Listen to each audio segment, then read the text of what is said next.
네, 이경민 팀장님 모셨습니다. 안녕하세요. 네, 안녕하십니까. 네. 저희가 참 중요한 시점에 방송을 합니다. FOMC 새벽에 이제 열리고 네. 나서 미국 증시 급락을 하고 한국 증시도 약간 급락해서 시작을 했는데, 뭐 그래도 생각보다 상당히 좀 선방을 했어요. 선방을 했죠. 네. 네. 와, 그래서 그러니까 오히려 좀 더 헷갈리는 것 같아요. 그렇죠. 그래서 이 FOMC 이후의 증시를 좀 어떻게 보시는지 궁금합니다. 일단은 FMC 결과는 뭐 75bp 금리 인상, 네. 그리고 중기금리라고 하는 2.5%와 괴리가 1.5%포인트까지 벌어졌다. 라는 것들. 그리고 11월 75bp 금리 인상할 것은 거의 다 알고 있었는데, 네. 진짜로, 금리 인상 속도 조절이 나올 것인가에 대한 고민이 좀 있었던 것 같아요. 맞아요. 네. 근데 속도 조절은 나왔어요. 맞아요. 네. 네. FMC 성명서 요 그림에도 보여드리고 있는데, 문구 자체로 넣었거든요. 통화정책을 하는 데 있어서 누적된 긴축, 통화정책이 경제활동과 인플레이션에 미치는 시차, 경제, 금융변화. 그러니까 그동안의 금리 인상을 여기까지 했는데, 그게 경제에 어떤 영향을 미칠지. 왜냐면은, 금리 인상이 3월 말에 시작됐잖아요. 네. 그러면 보통 6개월에서 1년 뒤에 그 금리 인상의 파급 효과가 실물 경제에 반영된다는 얘기를 많이 해요. 그러면 3월 달에 했으면 이제 7개월, 8개월째 되는 상황이라서, 이제부터는 실물 경제에 영향을 미치겠구나. 실제로 많은 원로 이코노미스트들이, 연준을 굉장히 비난하는 목소리들이 많았잖아요. 그 이유 중에 하나는, 너네들 여기까지 금리 인상을 이렇게 세게 했는데, 다음에 올 경제적 파장은 어떻게 가늠하고 있니? 라는 것들이었거든요.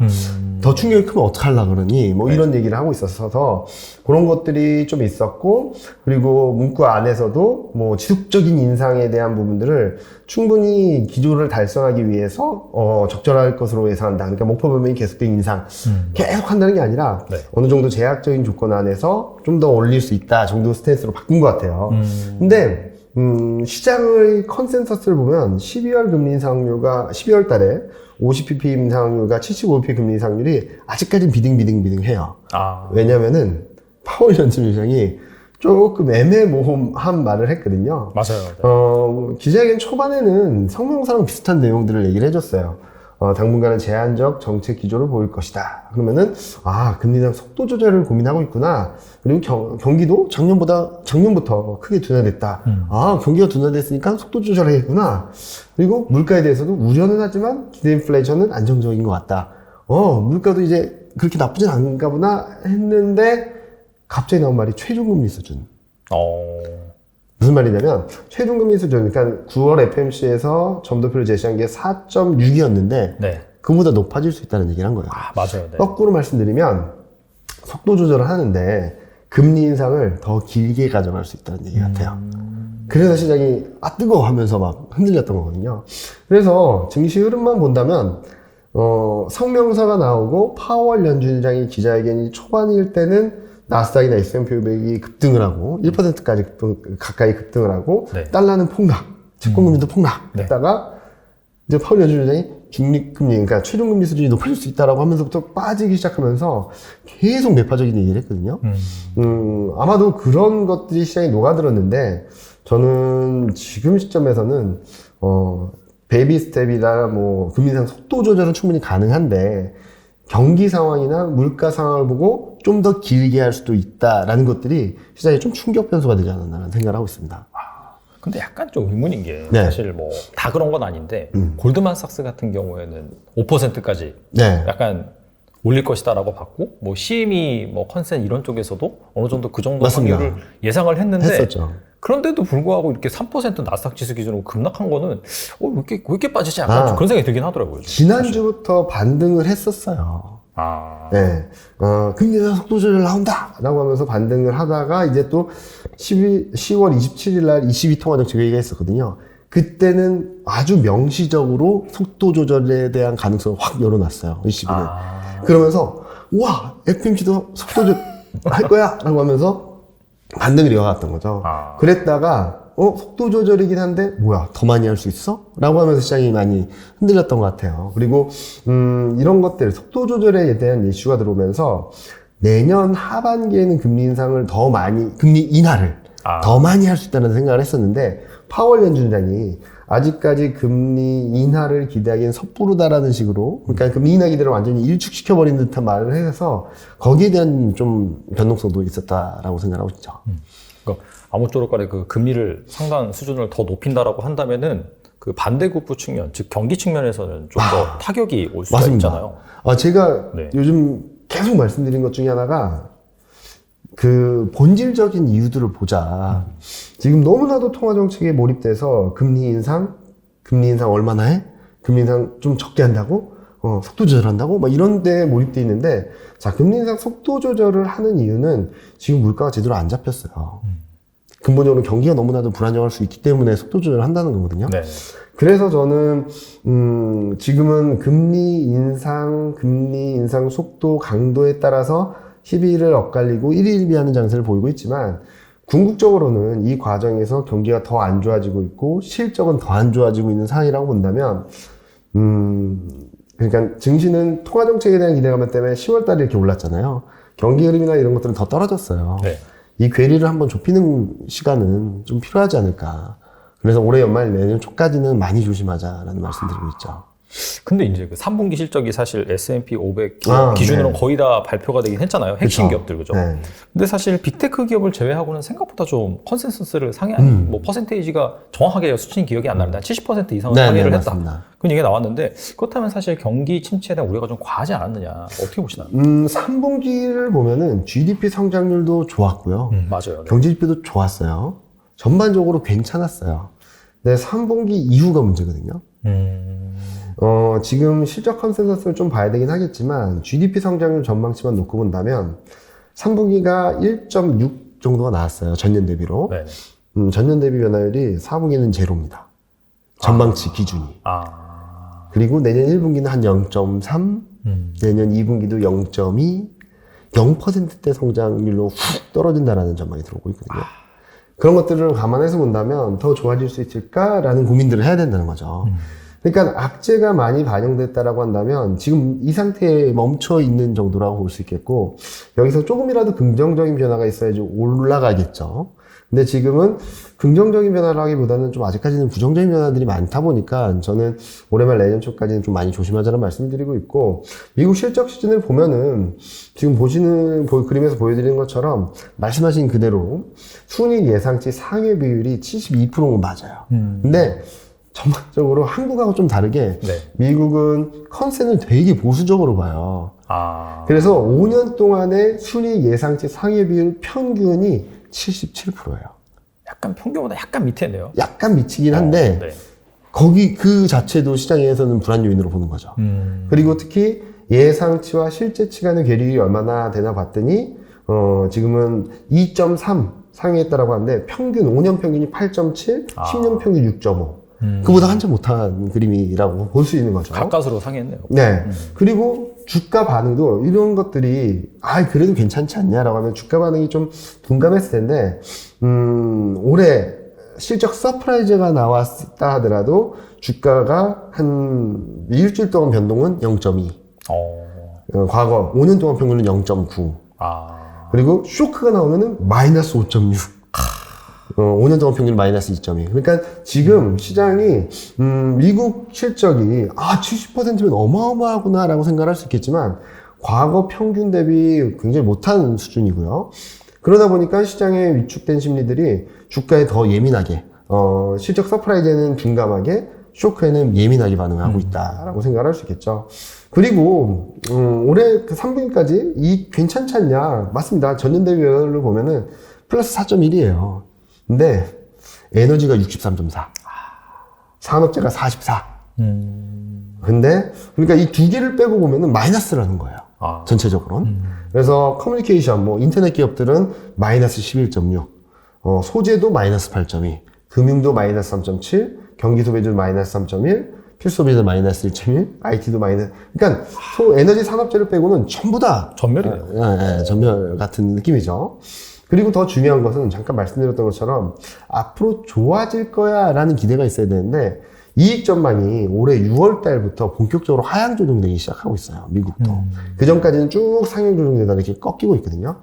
그래서 지금 이익 모멘텀이 한 자릿수대로 들어가고 있습니다. 그러면은 여기서 좀 더 하향 조정되게 된다면 이제 마이너스로 갈 수 있는 그림이겠죠. 그러니까 지금은 지금까지는 괜찮았다라고 말씀드릴 수 있겠지만 앞으로도 좋아질 수 있을까에 대한 퀘스천 마크들이 계속적으로 들어오고 있기 때문에 시장이 반등을 한다고 하더라도 제한적이고 조금만 불안 요인들이 생기면 좀 변동성이 커질 수 있는 그런 환경으로 가고 있다라고 생각하고 있어요. 사실 아까 그 표를 보여주셨는데 네. 어닝 쇼크가 나올 때 정말 많이 빠졌잖아요. 네. 근데 사실 주가가 이미 충분히 많이 빠졌다라고 생각을 했는데 그쵸. 어닝 미스가 나오니까 엄청나게 빠지는 걸 보니까 네. 아직까지도 하방이 좀 열려있다라고 볼 수가 있겠네요. 그쵸. 그러니까 이번에 어닝 쇼크가 나왔는데 이게 시작일 수 있다라고도 생각을 할 수 있는 거죠. 근데 빅테크들 주가 빠진 거 깜짝 놀랐어요. 어마어마하죠. 어떻게 우리나라 뭐 시가총액의 절반 정도 되는 그런 회사가 막 10몇 %씩 빠지니까. 그러니까요. 그러니까 지금 보면은 3분기까지 실적이 경기가 괜찮았고 소비도 괜찮았는데 실적이 이 정도야? 그러면 이게 경기나 이런 것들이 꺾이면 어디까지 떨어질래? 라는 걱정을 하는 것 같아요. 그래서 저도 주가 레벨을 보면은 너무나도 빠졌다라고도 생각할 수 있겠지만 거꾸로 말씀드리면 금리는 지금 이제 기준금리 자체가 4%를 넘어서려고 하고 있고 네네. 이런 상황을 보면은 빅테크 한국도 그렇죠. 인터넷이나 뭐 이런 기업들 그런 기업들은 당분간 좀 더 불안정한 흐름을 보일 수 있지 않을까라는 생각을 하고 있습니다. 알겠습니다. 근데 이제 또 하나의 그 경기 그 상황을 판단하는 지표 중에 하나가 채권금리잖아요. 그쵸. 그리고 주식시장보다는 채권시장이 훨씬 더 스마트하고 네. 자금도 훨씬 더 많고. 근데 사실 그 경기 침체가 온다라고 한다면은 장기물 금리 같은 경우에는 좀 빠지는 게 꺾여야죠. 일반적이잖아요. 맞아요. 근데 여전히 그 미국 10년물 국채금리 같은 경우에는 한때는 거의 4.2%까지 갔다가 최근에도 한 4%대에서 네. 계속해서 유지가 되고 있는데 네. 이걸 보면 또 경기 침체가 아닌가? 그런 생각도 들 수도 있거든요. 네. 어떻게 생각하세요? 아직까지 경기 침체 시그널은 거의 없어요. 네, 아직까지는. 아직까지는. 네. 근데 저희가 전망하기로는 올해 4분기랑 내년 1분기 때는 좀 경기가 많이 안 좋아질 거라고 생각을 하고 있거든요. 그래서 아직까지는 괜찮다는 것, 그리고 아직까지는 긴축 사이클이 지속되고 있다는 것. 그러니까 9월 FOMC가 시장을 많이 혼란스럽게 만들었다라고 보고 있어요. 무슨 말씀을 드리냐면은 통상적으로는 증시가 조정을 받을 때 첫 번째는 긴축 때문에 역금융 장세라는 흐름이 쭉 나타나서 밸류에이션이 엄청 조정받죠. 근데 이때 특징은 채권금리도 오르고 경기도 괜찮아요. 실적 전망도 오르고. 그러다가 반등이 나옵니다. 왜 반등이 나오냐? 밸류에이션이 엄청 조정받았는데 경기가 안 좋을 것 같아. 그래서 채권금리가 살짝 꺾이면 이 정도면 싼 거 아니야? 하면서 반등이 나오죠. 그러다가 이제 진짜로 경기가 안 좋아지면서 역실적 장세라 그래서 경기가 침체로 간다, 실적이 떨어진다. 그 와중에 채권금리가 떨어지는 그림이 나오면서 역실적 장세로 가는 거예요. 근데 지금은 9월 FOMC 때문에 역금융 장세에 대한 성격이 아직까지 녹아 들어가 있어요. 그래서 경제 전망이나 실적 전망, 이익 전망을 보면 전형적인 역실적 장세처럼 하향 조정되고 있는데 증시 반응은 여전히 긴축, 금리 인상, 통화 정책 여기에 몰입돼 있다는 거죠. 그래서 채권금리, 10년물 채권금리는 이 긴축 사이클이 이제 정점권이다라고 생각을 하면서 한때는 3% 초반도 빠지고 이 장기 7월, 8월 달에는 2%, 2.6%까지도 빠지고 그랬었잖아요. 맞아요. 네. 그런데 다시 한번 금리 인상 레벨이 더 높아질 수 있다는 것을 9월 달에 딱 찍어주면서 레벨이 올라갔고 그로 인해서 아직까지는 경기도 괜찮은데 금리 인상을 얼마나 할까? 라는 것들. 경제 지표들을 보니까 3분기 지표 성장을 본다 하더라도 아직까지는 괜찮네. 2분기 연속 마이너스다가 플러스로 반전했네. 라고 하면서 버티고 있는데 저는 이런 그림들이 이제 11월, 12월 지나면서 좀 꺾일 거라고 보고 있어요. 그래서 저는 많은 투자자분들한테 이제부터 사야 될 것은 채권 쪽으로 사야 된다라는 말씀을 많이 드리고 있죠. 그래서 지금 현재 보면은 전반적으로 이 그림이 뭐냐면은 이게 미국 ETF에 자금이 얼마나 들어가는지를 보여드리는 그림이에요. 근데 채권금리가 올라가는 와중에도 국채로 돈이 엄청나게 들어갔어요. 그리고 특히 최근 들어서는 10년물이 왜 이렇게 버티지? 언젠가는 확실하게 꺾일 텐데 라고 하면서 장기 채권을 사는 비중이 확 늘어버렸거든요. 그리고 달러는 계속적으로 사고 있고. 네. 그래서 올해 말 내년 초까지는 채권과 달러 쪽에서 좀 수익이 날 수 있지 않을까 하는 생각을 하고 있습니다. 확실히 이쪽에서 뭔가 이렇게 수익이 나야지 그 다음이 주식시장에 순서일 거잖아요. 네. 여기서 먼저 채권이 내려가야지. 네. 그래야지 이제 주식시장이 나중에 좀 반등하죠. 움직일 수 있죠. 예. 그러니까 지금 채권금리가 버티는 것도 좀 부담 요인이거든요. 왜냐면은 순서가 있겠죠. 밸류에이션, 그러니까 긴축, 그 다음에 경기, 그 다음에 바닥을 잡고 통화정책이 좀 완화되면서 턴어라운드 하는 그림이 나야 되는데 아직까지는 1차 하락, 역금융 장세와 역실적 장세 이 와중에 역실적 장세가 전개돼야 될 상황에 역금융 경제 성격이 아직까지 남아있다는 거죠. 그래서 제가 생각하기에는, 올해말 내년 초 자칫하면은 4년 초과의 환경에 빠질 수도 있다라고. 4년 초과요? 네. 무슨 말씀이냐면, 요 그림 보시면은, 여기 물가, 통화정책, 경기, 요 삼각 사이클이 네. 계속적으로 시장에 영향을 주고 있다라고 보고 있는데, 1월 달부터 6월까지는 이 그림이었어요. 파란색 화살표. 물가가 너무 높다. 통화정책이 더 매파적으로 갈 거야. 경기는 안 좋아지겠네? 경기 안 좋아질 것 같은데 물가가 왜 이렇게 높아? 금리 인상 몇 %? 뭐, 자이언트 스텝이야? 그럼 경기 더 안 좋아질 거 아니야? 라고 하면서 계속 이 반복됐잖아요. 증시 흐름을, 증시가 내려가는 과정을 보더라도, 마지막에는 경기가 경기 침체로 갈 수 있다. 이런 논란들, 장단 기금리가 역전됐다. 이러면서 막 마지막에 빠지는 그림들을 보여줬어요. 그런데 제가 원래 생각했던 거는, 이제 4분기를 들어서면은, 요 파란색 화살표가 약해지고, 빨간색 화살표의 고리가 작동될 거라고 봤었어요.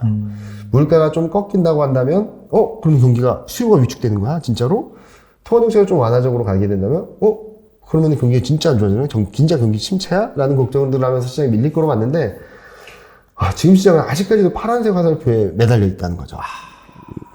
그러면은 이제 경기가 더 안 좋아지고 진짜 침체 시그널들이 조금씩 나오게 된다면 아마도 파란색 화살표는 약해지겠는데 빨간색 화살표가 계속적으로 더 강해지겠죠.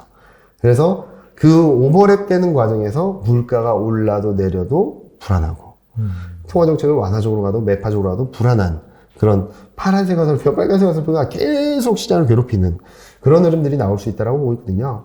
그럼 경기 침체 시그널은 뭐냐라고 물어보실 수도 있는데, 일단은 장단기 금리 역전, 좀 많이 말씀을 하시잖아요. 근데 중요한 것은 10년물, 2년물만 되고, 나머지가 안 됐을 때는 페이크 시그널인 경우가 좀 몇 번 있었어요. 특히 1990년대 중후반 때. 네. 근데 10년물, 2년물, 10년물, 3개월물, 10년물 기준금리가 다 역전이 됐을 때는 전부 침체로 갔거든요. 근데 지난 주말 기준으로 10년물 3개월물이 역전됐고요. 네. 오늘자로 10년물 기준금리가 역전됐어요. 100%다, 그러면. 확률적으로 너무나도 높아졌다. 어. 그리고 또 하나 이거를 진짜로 침체가 나오겠구나라고 볼 수 있는 거는 실업률이에요.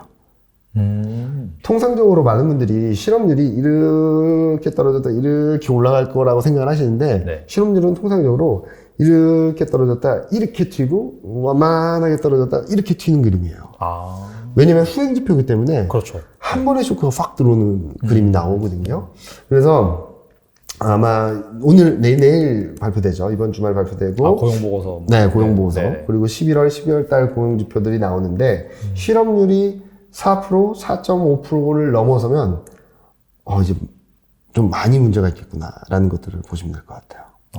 그러니까 과거 흐름들을 보면 실업률이 튀면은 반드시 몇 달 내로 마이너스 성장이 나왔었어요. 그건 약간 후행지표니까 거의 도장 찍어준 거잖아요. 네, 그렇죠. 마지막 시그널이다라고 보고 있죠. 그래서 여러 가지 지표들을 봤을 때 경기 침체를 예고하는 시그널이 뭐냐라고 하면은 뭐 장단기금리 역전 여러 가지 말씀드리는데 시차가 짧긴 하지만 확실한 거는 실업률 급등이에요. 실업률 급등. 그래서 저희는 기준선을 한 4.5% 정도, 연준이 제시한 내년 실업률 전망이 4.4 정도거든요. 네. 그걸 넘어서게 된다면 좀 문제가 경기가 좀 굉장히 심각한 상태로 갈 수도 있다라는 말씀을 드리고 있죠. 그렇다고 한다면은 사실 그 사면 초과 상황이 이제 앞으로 닥쳐올 상황이고 은연중에 말씀하셨지만은 내년 한 봄까지는 좀 힘들 것이다 라고 말씀하셨는데 그렇다면은 사실 지금 상황에서 본다면 우리나라 증시가 그나마 좀 바닥 짚고 많이 올라오긴 했거든요. 네. 그러면은 이럴 때 좀 비중을 줄여놔야 되나요? 저는 줄이자고 말씀을 드리고 있죠. 코스피 11월 전망을 하면서 제가 밴드를 좀 타이트하게 드렸어요. 특히 상단을 11월 1일날 발견했는데 2,300을 했거든요. 근데 바로 넘어섰죠. 2,330, 40막 올라가고 있죠. 네. 그래서 많이 질문을 하시더라고요. 그래서 2,300인데 상향 조정해야 되는 거 아니냐 그렇게 물어보셔서 저는 2,300 이상은 무조건 오버슈팅이라고 생각을 한다. 왜냐하면 아까도 계속 말씀드렸던 것 중에 하나가 한국 이익 전망이 너무 많이 빠졌어요. 지금 12개월선의 EPS를 보면 219예요. 6월 말 7월 초는 271. 20% 빠졌네요, 거의. 너무 넘게 빠졌구나. 네, 엄청나게 빠졌거든요. 자, 그러면은 이 많이 빠졌다는 게 중요한 게 아니라 이제 밸류에이션으로 계산을 해봐야 되겠죠. 그렇죠. 네. 271이었을 때 8.5배가 2,300이었어요. 싸다라는 논리가 먹힐 수 있는 레벨이잖아요. 8배 초반이면. 그렇죠. 네. 근데 지금은 이익이 너무 많이 떨어져서 10배가 2190이에요. 2300이면 10.5배를 넘어서요. 10.7배 정도가 올해 최고치거든요. 이걸 넘어설 수 있을 정도의 모멘텀이 있을까를 고민해야 될 시점이라는 거죠. 그래서 저는 2300을 넘어서면은 넘어설 수는 있다. 특히 11월 초에 속도 조절에 대한 기대.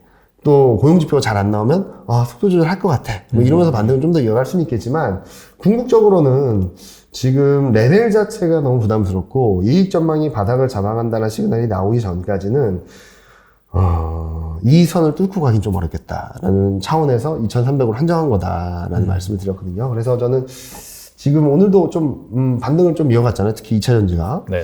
근데 제가 생각하는 것은 시장 2100선 초반에서 시장을 2200 후반 2300까지 끌어올린 거는 반도체.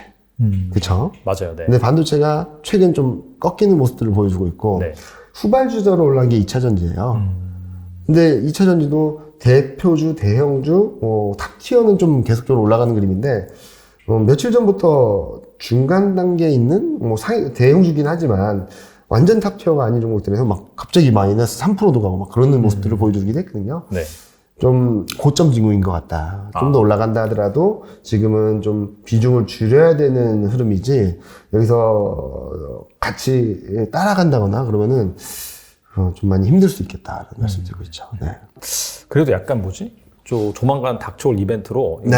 긴축이랑은 상관없고 통화 정책에 상관없긴 한데 중간 선거가 있잖아요. 맞아요. 근데 약간 그 증시의 약간 바이블, 약간 네. 좀 규칙 이런 관점에서 봤을 때 중간 선거 이전에는 불확실성이 커지니까 좀 빠지고 네. 중간 선거 이후에는 좀 불확실성 해소로 올랐다. 네. 거기에다가 또 12월에 산타랠리 이런 것도 있잖아요. 네. 그래서 혹시라도 이때 약간 좀 그런 반등 효과를 기대할 수 있지 않을까 그렇게 생각할 수 있는데 어떻게 생각하세요?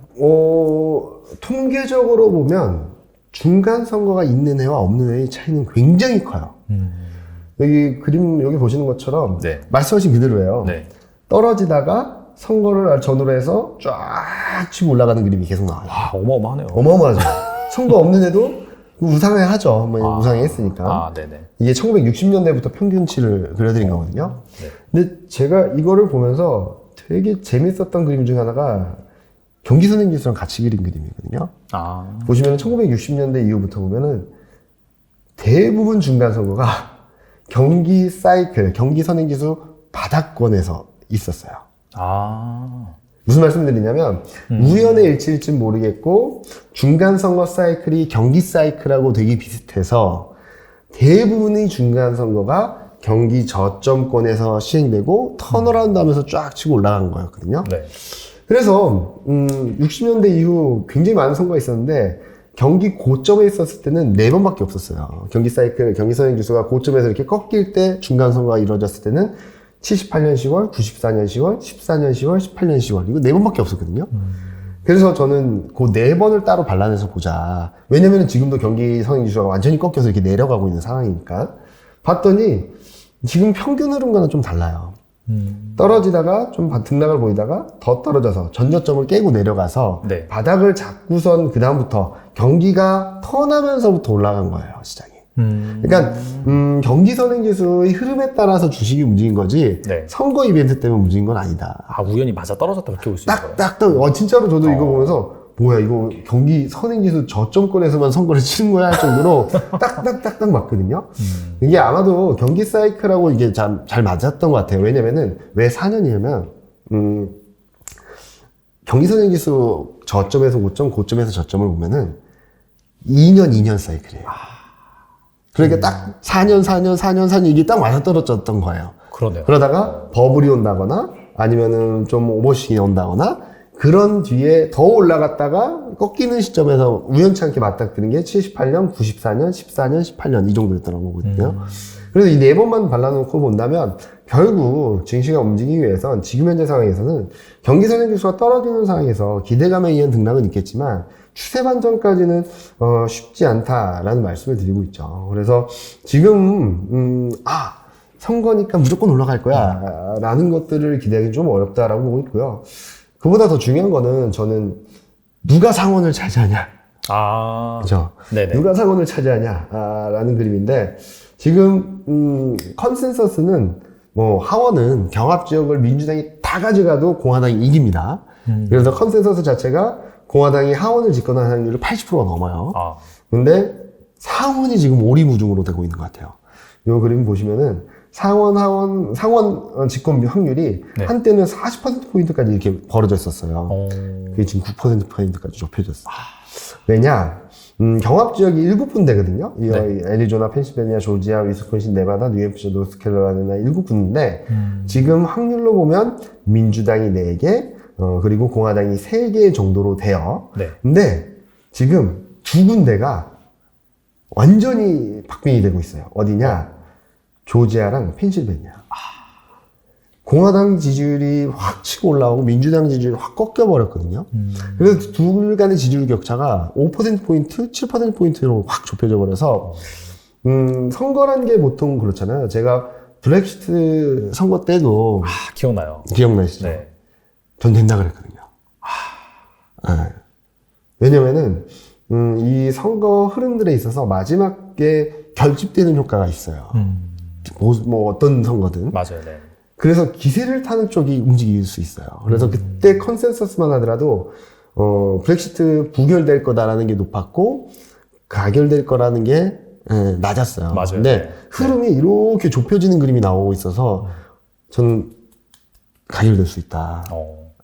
그렇게 세미나를 다녔고, 가결될 수 있기 때문에, 지금은 주식 비중 많이 비우고, 안전자산 비중 채우자. 그러면 이거 끌고 가면 돼요. 라고 하셔서, 아니요. 그러면은, 가결됐을 때는 바꾸자. 쇼크 나올 때 안전자산 비중 밀렸던 거 다 팔고 주식 확 사버리면은 수익 날 수 있다. 왜요? 그래서 브렉시트 된다고 내일 브렉시트 아니다. 그렇죠. 엄청 오래 걸린다.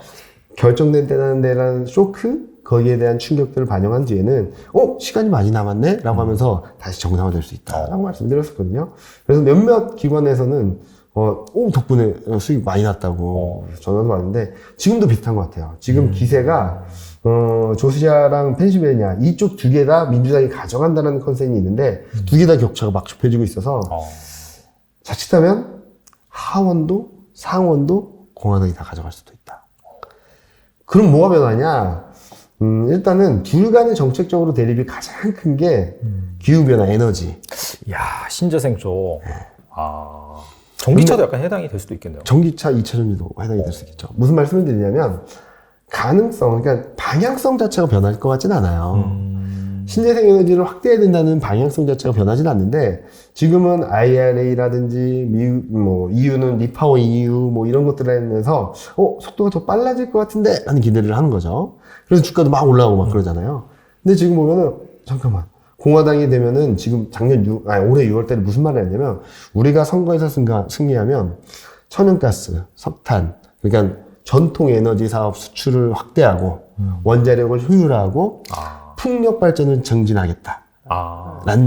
그 법안을 통과시키겠다. 막 그런 얘기를 했거든요. 네네. 상하원을 장악하고 있으면은 일단 의회 통과를 밀어붙일 수 있겠죠. 그렇죠. 네. 그러면은 신재생 에너지에 대한 속도가 이런 속도였을 거였는데 이렇게 기대를 했다면 이게 좀 떨어지는 거에 의해서 자, 이런 속도를 기대했던 게 이렇게 움직이면 주가는 어떻게 반응하냐면 이렇게 올라가는 사이에서 이 주가는 이렇게 올라가겠죠. 그렇죠. 네. 근데 이 속도가 떨어진다고 하면 이렇게 떨어지겠죠. 맞아요. 네. 그렇다고 해서 추세가 바뀌는 건 아니에요. 그러다가 방향성에 따라서 이렇게 떨어졌다 다시 움직이는 그런 그림이 나타날 텐데, 아마 공화당이 상하원을 다 장악한다라고 한다면 아마 신재생 에너지 관련된 종목들은 좀 변동성이 단기적으로 굉장히 커질 수 있다라고 보시면 될 것 같아요. 네. 그래서 중간 선거는 증시가 올라간다 내려간다의 포인트보다는 증시는 결국 펀더멘탈 경기를 따라가는 그림이고, 중요한 것은 공화당이 상하원을 다 장악하는지 여부를 좀 봐야 된다라고 생각하고 있습니다. 그렇다면은 사실 언제쯤 증시가 이제 본격적으로 반등할 것인지, 시장에서는 연준이 좀 피봇을 선언해야지 반등할 것이다 라고 보는 견해가 많은 것 같은데, 팀장님 어떻게 생각하시는지 궁금합니다. 일단은 아까도 잠깐 말씀드렸지만 경기에 대한 컨센이나 실적에 대한 컨센이 떨어진다 하더라도 피봇이 단순한 금리 인상 속도 조절을 넘어서 금리 인상을 멈춘다라는 시그널이 나와야 될 것 같아요, 저는. 근데 금리 인상을 멈춘다라는 시그널이 나오면 단기적으로는 출렁일 수 있어요. 경기가 불안정하다가 뭐야 멈춰? 진짜 침체야? 라는 생각으로 인해서 한번 출렁 할 거거든요. 그래서 제가 올해 말 내년 초, 늦어도 내년 1, 4분기 중에는 바닥이 나올까라고 보는 거죠. 근데 왜 아직은 아니냐. 근데 아까 보여드렸던 그림 중에 하나인데 이게 GDP 성장률 전망이거든요. 네. 자, 지금 보면은 미국 GDP 성장률, 유로존 GDP 성장률 계속 떨어지고 있어요. 요 맨 위에 있는 게 올해 3분기고 네. 요게 0.00이 4분기 아. 그리고 내년 1분기가 0.35 내년 2분기가 0.5 내년 3분기가 0.2 그리고 유로존도 올해 3분기까지 괜찮습니다. 내년 올해 4분기까지도 0.9예요. 네. 근데 1분기는 0, 2분기는 마이너스 0.7, 3분기는 마이너스 0.2. 역성장을 한다는 컨셉이 들어와 있어요. 지금 이미. 이런 상황에서 그러면 이제 바닥이다라는 시그널이 나와야 되는데 아직까지 그런 시그널은 나오지 않고 있거든요. 오히려 지금 통화정책 속도 조절에 대한 것들에 대해서 시장이 기대를 하고 통화정책에 대한 안도감에 의해서 반등을 하고 있지만 궁극적으로는 이제 경제 성장을 전망이나 이런 것들이 낮아지게 된다면 둘 간의 괴리를 좁히는 시간이 좀 필요하다라고 보고 있고요. 또 하나는 아까 말씀드렸던 것처럼 10년물, 2년물, 그리고 10년물 3개월물 마이너스 되는데 이제 10년물 기준금리까지도 오늘 FOMC 금리 결정으로 인해서 역전됐어요. 아. 그렇게 되면은 여기 보시는 것처럼 세 개 다 마이너스가 되었을 때는 요 플러스 반전하는 시점 전후로 해서 이렇게 침체로 들어가는 모습들을 확실하게 보여줬거든요. 그 시점이 저희는 빠르면 올해 4분기. 아, 빠르면 올해 4분기. 네. 네. 이미 들어갔을 수도 있겠다. 그렇죠. 지금이 4분기니까. 네. 그리고 늦어도 내년 2분기 정도로 보고 있어서 그래서 제가 저점의 시점을 빠르면 올해 말 내년 초 늦어도 내년 1, 4분기 중에 나올 수 있다라는 말씀을 드리고 있거든요. 그래서 지금 시점에서는 피봇에 대한 기대감들에 의해서 등락은 있을 수 있겠지만 그게 금리 인상 속도 조절을 넘어서는 그림이 나와야 된다라는 말씀을 자꾸 드리는 이유가 그런 것들이 나와야지 이제 어느 정도 경기 충격에 대한 부분들을 일거에 반영을 하면서 진바닥을 잡아가는 과정이 나올 수 있겠다고 생각하고 있죠. 일단 금리 인상을 멈춰야 되네요. 그렇죠. 그런 시점에 왔을 때 방금 말씀하신 그 경기 침체에 진입하는 그런 구간에 따라서 그때 이제 찐바닥이 나올 수 있다. 그렇게 볼 수 있겠네요. 네.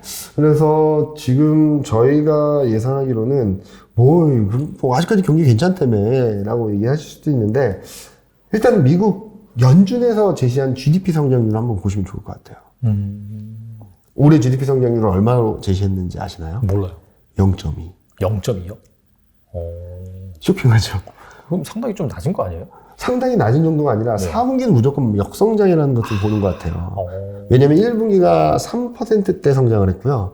1분기 5%, 2분기가 3%대, 그리고 3분기도 1%대 성장을 했어요. 그럼 얼마 가야지 0.2가 할까? 물론 프로젝션, 전망치를 보면은 2022년은 상향 조정할 여지가 있다라는 얘기를 했어요.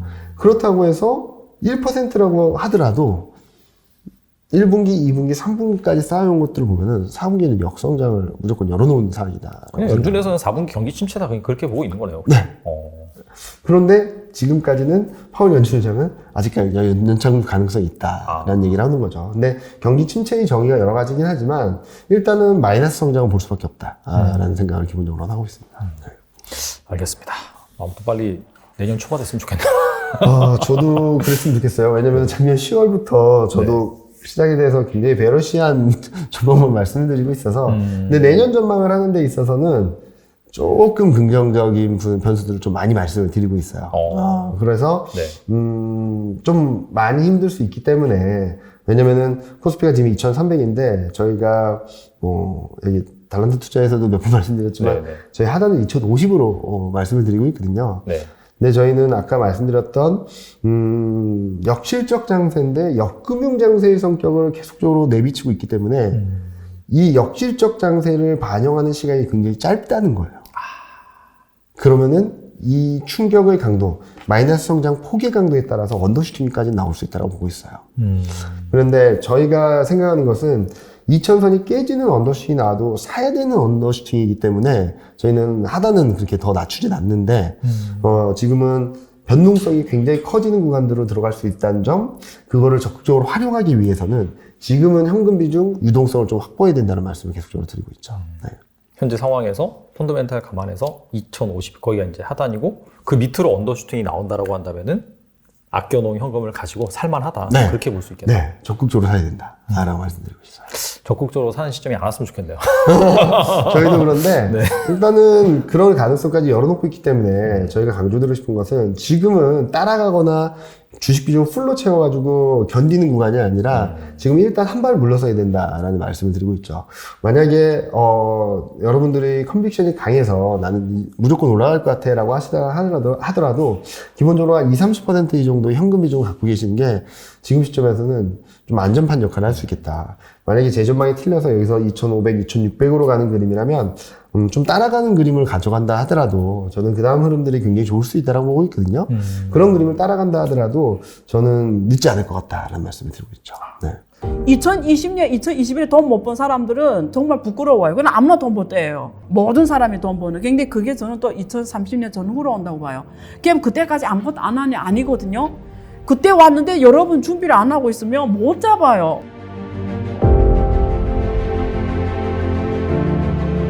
그럼 여러분, 기술의 판이 바뀐다는 거예요. 지금은 또 새로운 기술을 기반으로 해서 새로 50년 주기가 시작되는 시점에 와 있다. 근데 여러분 운 좋게 지금 이 시장에 숨쉬는 사람들은 그 50년 기회가 한번 잡을 수 있게 됐다는 거예요. 어려운 게 아니거든요. 사람들이 어렵게 보거든요. 투자라고 하면은 전혀 아닙니다. 모를 때는 어려워요. 알면은 쉽거든요. 근데 이런 얘기를 누가 해주네 안 해주네에 따라 하늘과 땅 차이입니다. 그런 얘기를 해줄 거예요. 98년에 구글, 애플, 중국의 알리바바, 텐센트, 아마존 이런 기업들처럼 그 시작점이다 지금. 그런 사람들이 2.5% 안에 있는데 maybe 당신이 그 2.5% 들 수가 있다. 그런 시야, 인사이트를 주는 시간이 되도록 제가 하려고 하는 겁니다.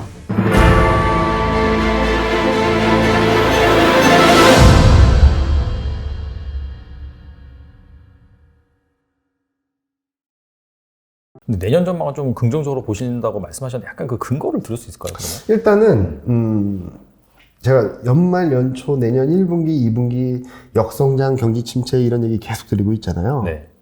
그럼 뭐가 변할까요? 나중에는 이제 진정한 피벗? 네. 진정한 피벗. 네. 그 전에 물가 안정. 물가 안정. 네. 경기 침체로 가고, 근데 경기 침체로 가는 과정에서 아까 GDP 성장을 보여드렸던 것처럼 유럽이 더 안 좋아요. 그럼 달러는 계속 가겠죠. 네. 원자재가 버틸까요? 못 버티죠. 네. 그러면 물가가 안정되겠죠. 그리고 또 하나는 그러면은 진짜 피벗 같은 피벗이 나오겠죠. 그러면은 증시는 이제 바닥을 잡고 우상향을 할 텐데 이 과정에서 경기 사이클을 제가 고점에서 저점에서 고점 2년이라고 그랬잖아요. 경기 사이클, 경기 성장지수 보면 고점이 21년 7월이었어요. 2년 사이클로 보면 23년 7월 전후에 바닥이 나올 수 있다는 거죠. 그럼 경기 사이클이 턴어라운드 할 텐데 그러면은 올해 하반기에 안 좋았던 그림이 2023년 하반기에 기저효과로 들어올 거고 2023년 상반기에 안 좋았던 그림이 2024년 상반기에 기저효과로 들어오겠죠. 그러면 자연스럽게 경기가 턴하는 그림들을 보여줄 거고 이런 과정이 나오게 된다면 증시는 우상향할 수 있는데 특히 제가 좋게 보는 거는 제가 지금부터 좋게 본다고 하면 막 사실 것 같은데 안 사요. 그래서 얘기만 듣고 사람들 잘 안 사요. 반도체 반도체가 네. 다 내년 하반기 2024년 시장을 확 끌어갈 것 같아요. 지금 경제 성장률 이익 전망도 굉장히 안 좋긴 한데 반도체는 저는 바닥을 향해 가고 있다고 생각하거든요.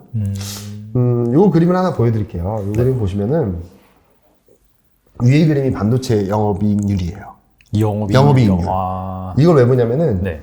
실적에 대한 눈높이가 얼마나 낮아져 있나를 보기 편하거든요.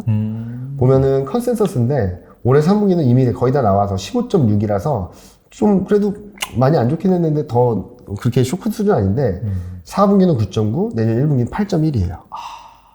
2019년보다 3%포인트가 낮아요. 2019년에도 상당히 안 좋았는데 반도체. 상당히 안 좋았는데 더 안 좋을 수 있다는 전망이 이미 들어와 있어요. 무슨 말이냐면 저희 섹터 애널리스트도 그 얘기를 했어요. 네. 자기도 골이 깊을 줄 알았는데 골이 이렇게 깊을 수도 있다. 이런 것들 때문에 제가 아까 경기 흐름들도 우리도 경기가 안 좋을 걸 알았는데 알고 있잖아요, 모두들. 근데 경기 안 좋은 골이 좀 깊을 수 있다. 라는 정도로 말씀을 드리는 거고요.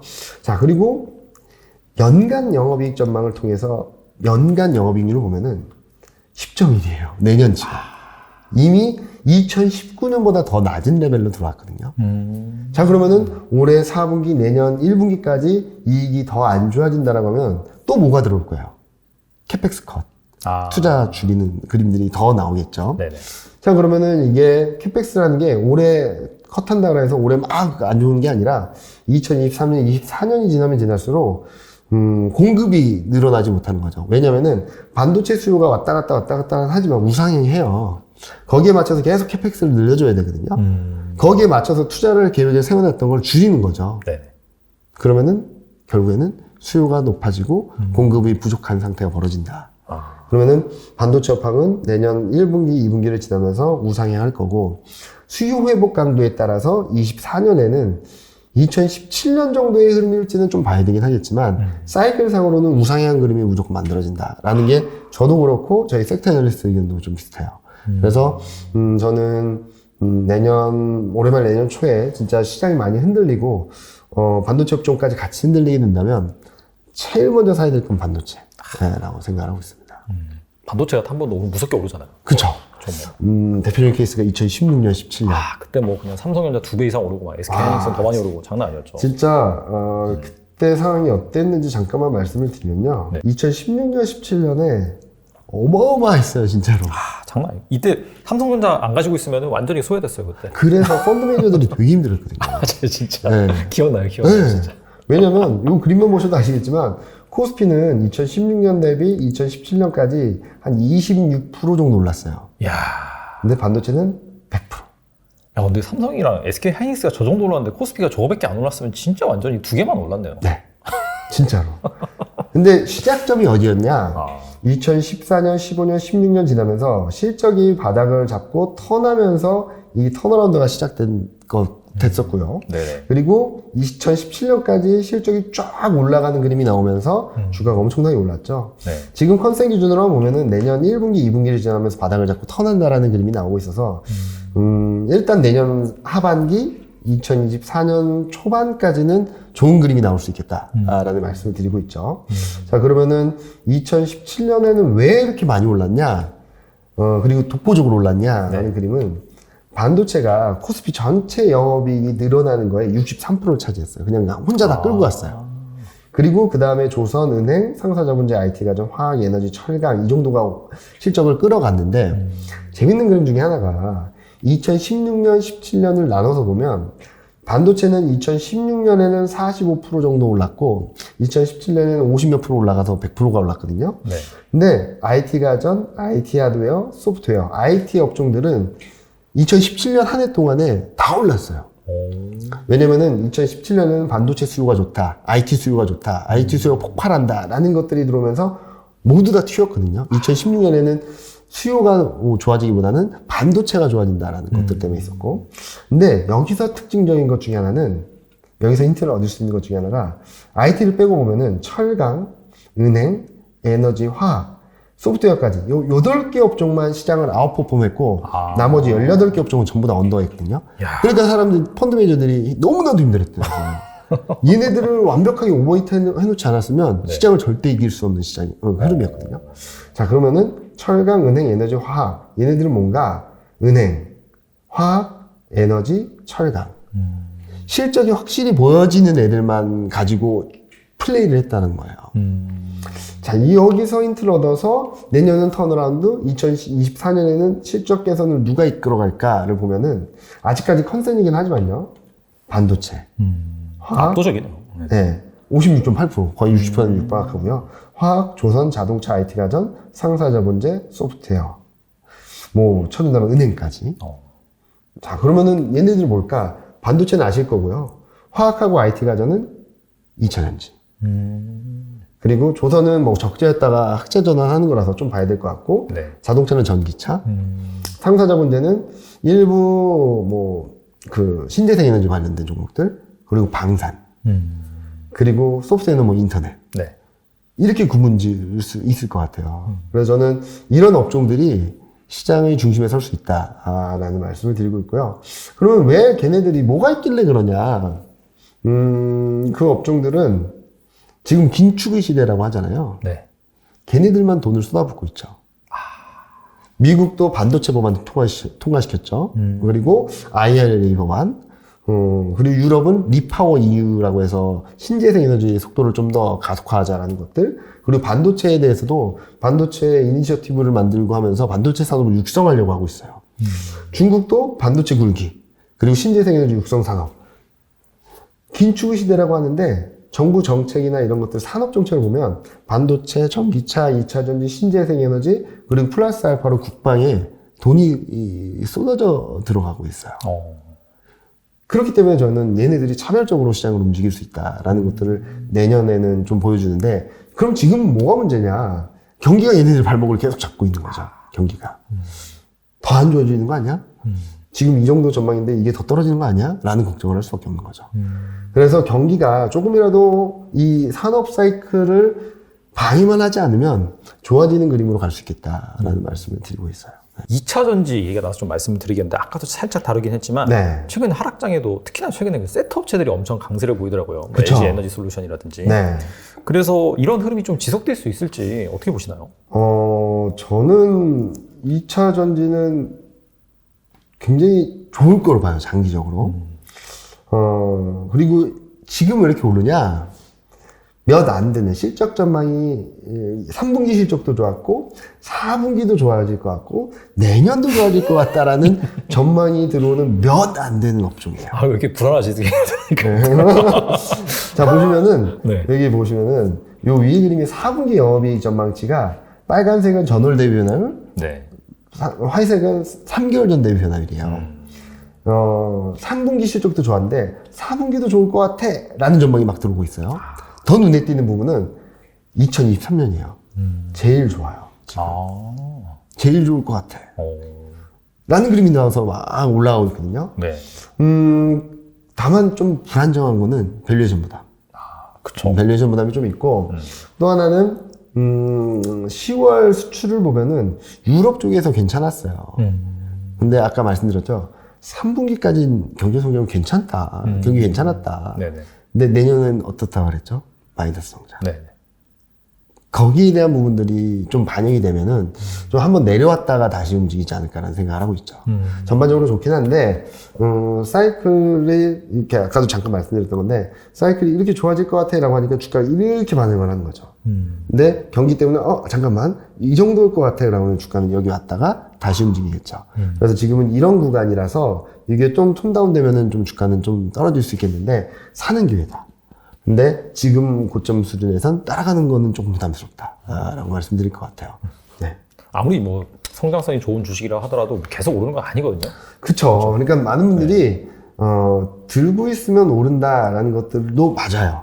근데 이 들고 있으면 오른다는 것들을 이게 산업 사이클이 오르락 내리락, 그러니까 속도에 대한 컨센이 움직이는 거에 따라서 주가가 이렇게 오르기도 하고 이렇게 떨어지기도 하고 이렇게 오기도 하고 이렇게 하다가 이렇게 오르기도 하고 막 그러거든요.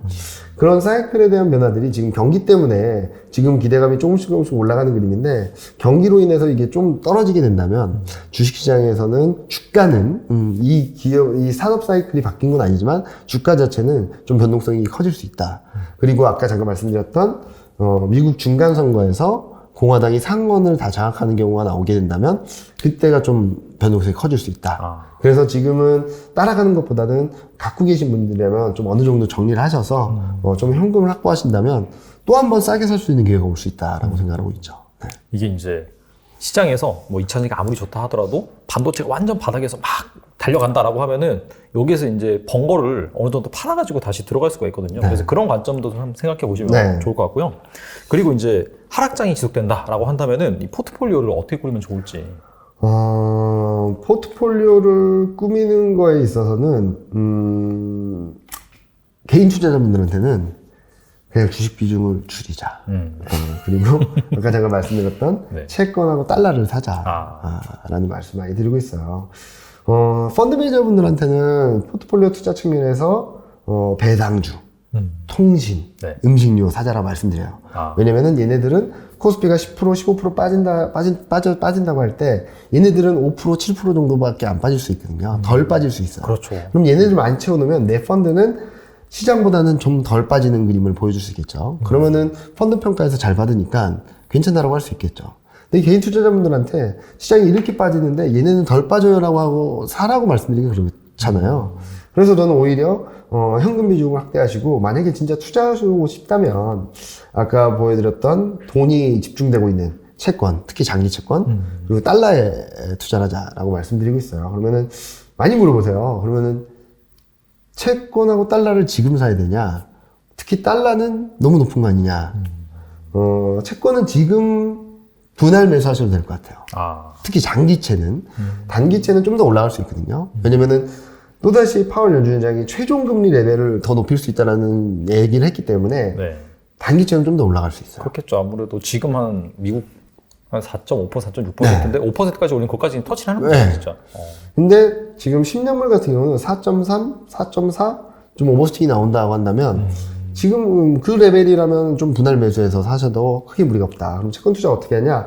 뭐 채권 실물이나 뭐 이런 것들을 매매하셔도 되긴 하는데 채권형 ETF 잘 보면 많습니다. 네, 맞아요. 네. 특히 장기채로 된 것들을 좀 거래량, 거래대금을 보시고 대응을 하시면 좋을 것 같고 자, 그럼 달러랑 원달러율 어떻게 될 거냐?